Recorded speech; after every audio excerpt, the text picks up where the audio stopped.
आज भगत सिंह जी की जयंती है। इस पर हम एक छोटा सा नाटक आपके सामने पेश कर रहे हैं। ये नाटक है जो इसमें दिखाया गया कि किस तरह से अगर भगत सिंह स्वर्ग में मिल रहे हैं, स्वर्ग में अपने साथियों के साथ चर्चा कर रहे हैं। ये थोड़ा सा हमने अलग से बनाया नाटक कि स्वर्ग में भगत सिंह जी चर्चा कर रहे हैं धरती के बारे में कि धरती पे आजकल क्या चल रहा है। धन्यवाद।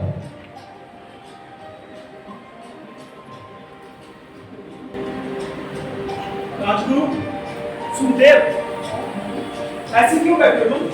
क्या हो गया ऐसा? कुछ नहीं भगत, बस भगत बस बैठा हूँ और सोच रहा हूँ कि क्या जो अपने सपना देखा था एक समाजवादी भारत का, जहाँ अमीर और गरीब एक साथ मिलकर रहे, जहाँ किसान और मजदूर वर्ग के हालात सुधरे, जहाँ धर्म और मजहब के नाम पर लड़ाइयाँ ना हो। बस वही देख रहा हूँ भगत कि क्या ये वही भारत है जिसका हमने सपना देखा था। क्या सुखदेव, राजगुरु, हमारे देश को अच्छे राजनेता नहीं मिले? भगत अच्छे नेता तो मिले, पर कुछ चंद नेताओं की वजह से आप देश तरक्की पे नहीं। सब नेताएं पैसे के लिए काम करते हैं। सही कहा, सारे कुछ कुछ, पर उन कुछ को तो करना चाहिए आगे आकर। क्यों सुखदेव? हाँ भगत, सिर्फ नेता ही नहीं, हमारे लोगों को भी समझना होगा। अब देखो ना, अपने देश के कुछ युवाओं को ही ले लो, इन्हें नहीं पड़ी देश की, ना ही अपने भविष्य की। हमारे देश के कुछ युवा बस व्हाट्सएप, इंस्टा, फेसबुक और स्नैपचैट पर सिर्फ मैसेज का इंतजार करते हैं। एक वो वक्त था भगत जब हम अंग्रेजों के गुलाम थे, और आज एक ये वक्त है कि हमारी युवा पीढ़ी इन कुछ एप्लीकेशंस की गुलाम हो चुकी है। सही कहा सुखदेव तुमने। लगता है युवा अपने अधिकार भूल गए। अरे युवा में इतनी शक्ति होती है कि अगर वो अपनी जिद पर अड़ जाए तो क्या देश इस हिंदुस्तान को एक तेज रफ्तार देंगे, इतनी तेजी से विकास करेगा। ये हिंदुस्तान सभी देशों को पीछे छोड़कर एक महाशक्ति बन जाएगा। भगत सुखदेव, राजगुरु, एक साइड हो जाओ, मैं साफ कर दूं। जी माँ। और क्या कहा तुमने मुझे? माँ कहा मैंने? लेकिन मैं तो तुम्हारी माँ नहीं लगता। अरे माँ, तुम हमारा माँ की जैसे ख्याल रखती हो। हमारी गंदगी तो तुम ही साफ करती हो ना। क्यों सुखदेव, फिर हुई ना हमारी माँ? हाँ भगत। नहीं भगत, ये तो तुम्हारा बड़प्पन है। अजी माँ, बड़प्पन कैसा? और मैंने तुमसे कितनी बार कहा है कि मुझे तेरे हाथ से बनी रोटी खानी, तुमने लाद कर दी। नहीं भगत, तुम ठहरे ऊंची जाति के सरदार और मैं नीची जाति का। माँ, तुमने इतने साल हमारी जेल में सेवा करी अपने बेटों की तरह।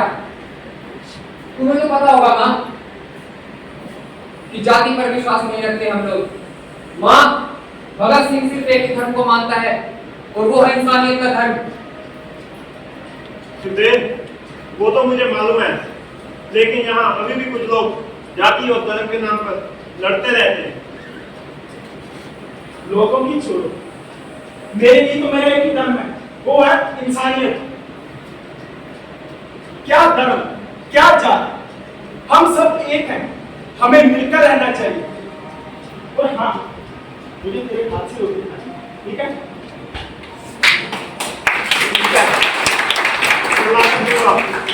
जरूर। तो सुखदेव, क्या हमारे युवा बिल्कुल भी जाग नहीं रहे? क्यों राजगुरु? भगत, अगर जाग रहे होते तो आज देश के ये हालात नहीं होते। सब युवा नशे की ओर। क्या नशा, सही कहा राजगुरु तुमने, नशा। एक हमें भी था नशा, इस हिंदुस्तान की आजादी का, इस वतन के लिए मर मिटने का। और एक आज के युवाओं को है। हमारे साथ युवा रहते थे अपने देश के लिए मर मिटने के लिए। लाला लाजपत राय जी, जिन्होंने हम जैसों के लिए नेशनल कॉलेज खोला लाहौर में, जहां पर पता नहीं हिंदुस्तान से कितने युवा पढ़ने आए थे। और आज के युवा पढ़ने नहीं चाहते। भगत, ये देश बदलेगा तो सिर्फ अपनी सोच और अपने विचारों को बदलने से, और सोच और विचार बदलेंगे किताबों से। पर किताबों से तो इनका 36 का आंकड़ा है। समझ में नहीं आ रहा, युवा अपने अधिकार भूल के या जागना ही नहीं चाहते। राजगुरु, भगत, क्या ये वही देश है जिसके लिए हमने इतना बड़ा सपना देखा था? और ये आप देश से अलग ऐसे? शुक्र है भगवान का कि चंद्रशेखर आजाद आज हमारे बीच में नहीं। क्या सोचते हो किसके लिए कुर्बानी दी? उनका सपना था एक ऐसा वतन जिसमें हर वर्ग, किसान, मजदूर, गरीब, हर वर्ग का विकास हो। क्या हो रहा है विकास? सही कहा भगत, सब वहीं के वहीं। चंद्रशेखर आजाद जी की बात सही थी। ये सपने कभी सच नहीं होते। तो अपना भी सपना ही था। सपना, अरे सपना, हमारा सपना सच हो सकता है। नमस्कार थानेदार साहब। थानेदार साहब, आप लगता है आप हमें यहाँ पर भी गिरफ्तार करने आ गए। बिल्कुल नहीं भगत, आज मैं तुम्हें गिरफ्तार करने नहीं आया। फिर तुम्हें याद होगा, बैठिए। तुम्हें याद होगा उस समय मैं अपनी ड्यूटी से मजबूर था, पर मुझे पता था कि जो आदमी अपने देश के लिए आवाज उठाए, अपने देश के लिए लड़े, वो गलत नहीं हो सकता। आज मैं आया हूं तुमसे कुछ सवाल पूछिए। भगत, एक नौजवान व्यक्ति, उसके इतने ख्वाब होते हैं, मैं घूमूंगा फिरूंगा, तुम्हारे अंदर नहीं है सब? हमारे भी थे थानेदार साहब, पर एक ही ख्वाब, हिंदुस्तान की आजादी, 30 करोड़ लोगों की आजादी। हाँ भगत, मेरे रोंगटे खड़े हो जाते हैं कि एक इंसान एक दिन भूखा रह सकता है, 2 दिन भूखा रह सकता है, पर भगत तुम 112 दिन भूखे रहे। कमाल है भगत, तुमने दृढ़ निश्चय कर लिया और जान नहीं दी। अजी देते कैसे ना, और कैसे टूटते हम जब सुखदेव और राजगुरु जैसे हमारे साथी हो, पर दिल में एक ही जनून हो, हिंदुस्तान की आजादी। तो थानेदार साहब कैसे टूटते हम?